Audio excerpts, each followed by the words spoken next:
My first ever memory of music was hearing my granddad play piano. He was a jazz pianist. Just having that around must have kind of subconsciously filtered in, and then I started playing jazz piano and drums.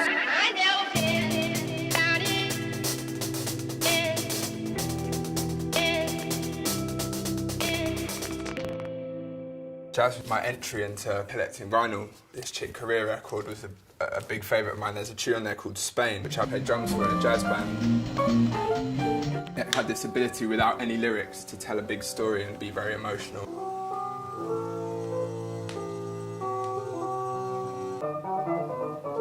Yeah, so they're just like switch-ups like this the whole way through a 9-minute tune. I just like the way it takes you on that kind of journey of, you know, stuff.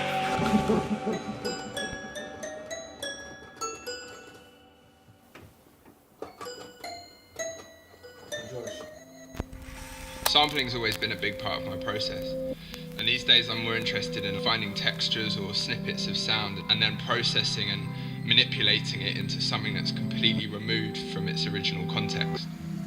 I try and find samples anywhere, and sometimes I just spend a day or two on YouTube getting lost down the rabbit hole. What's this? Uncle Herman playing the zither. A very serious track. Bulgari, Turkish disco folk. I'll just take that bill, basically.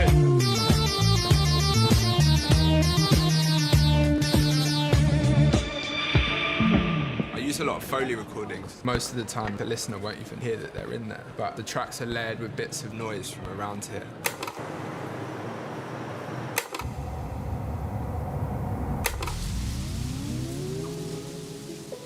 I kind of love the idea that I can record the ambience of my studio or of a friend laughing. And those kind of moments that are really personal to me can end up potentially being heard by people all across the world.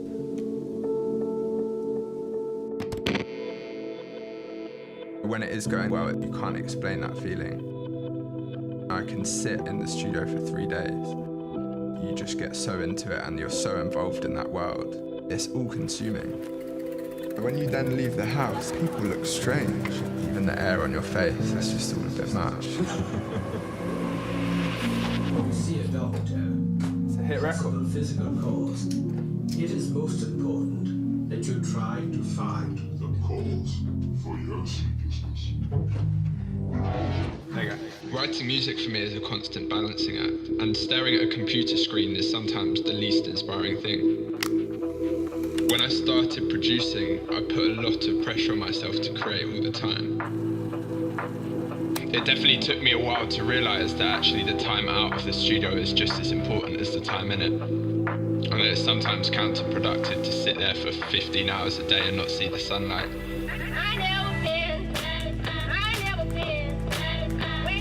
A lot of people think Catching Flies is a band. And I love that because my goal is basically to create electronic music that sounds human. After trying to second guess what people wanted to hear or what I thought I should be making, I've definitely learned to relax more in my process. And now all I'm really concerned about is making music that's a completely honest representation of me.